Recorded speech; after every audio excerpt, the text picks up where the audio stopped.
தே, tea எடுத்துக்கங்க தே. ஏண்டி ஒரு பெரிய மனுஷி எந்திரிச்சு இவ்வளோ நேரமாக உட்காந்துருக்கேன், இப்போ டீயை கொண்டுட்டு வர? என்ன பண்ணிட்டு இருந்த இவ்வளோ நேரம் அடுப்படியில்?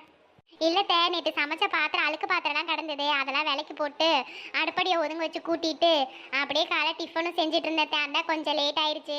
நீங்கள் தூங்கிட்டு இருப்பீங்கன்னு நினச்சேன், அதனால தான் எழுப்ப வேணான்னு அப்படியே விட்டுட்டேன். என்ன உங்கள் வீட்டு ஆளுக மாதிரி நினச்சிட்டியா? நான்லாம் கோழி கூவறதுக்கு முன்னாடி எந்திரிக்கிறவ. இல்லத்தே, நான் அப்படிலாம் ஒன்றும் நினைக்கல. சரி தே, டீ குடிங்க, ஆடிட போகுது. ஆமாம், அழுக்கு பாத்திரத்தெல்லாம் நைட்டே விலைக்கு வைக்க உங்கள் வீட்டில் சொல்லி தரலையோ? காலையில் தான் கழுவீங்களோ உங்கள் வீட்டில்?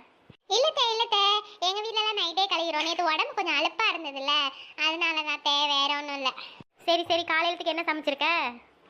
இட்லியும் பாசி பருப்பு சாம்பார் தே.